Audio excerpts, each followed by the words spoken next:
Mi nombre es Neden Carolina Díaz y el día de hoy voy a hacer una exposición para el punto número 1 de física electrónica. Mi punto es fuentes dependientes de voltaje.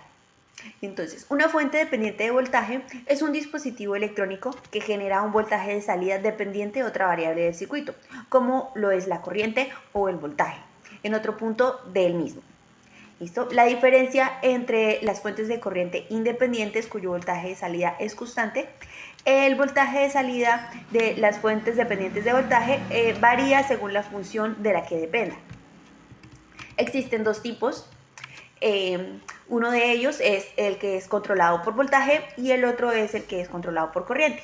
Entonces, en el caso de los controlados por voltaje, el voltaje de salida depende del voltaje de otro punto del circuito. Se representa con un rombo, con un triángulo en su interior.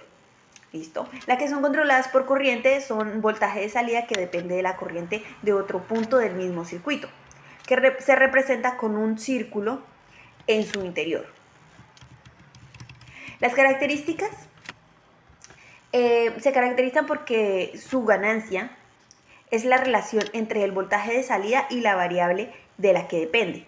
La ganancia puede ser positiva o puede ser negativa, lo que indica que si el voltaje de salida aumenta o disminuye en función de la variable de control.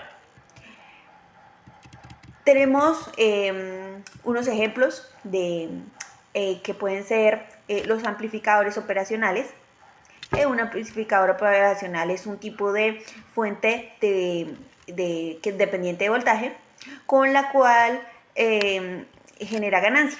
Se utiliza para amplificar señales de voltaje pequeñas. Un transistor es un dispositivo semiconductor que se puede actuar como una fuente dependiente de voltaje. Se utiliza para ampliar la variedad de las aplicaciones como los amplificadores y los interruptores o los osciladores. Ok.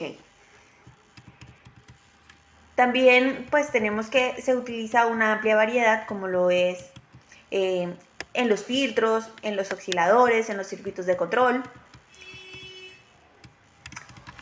En conclusión, las fuentes dependientes de voltaje son componentes fundamentales en la electrónica que se utilizan en una amplia variedad de aplicaciones. La composición de su funcionamiento y características en esencia para el diseño y el análisis de circuitos eléctricos. Muchas gracias.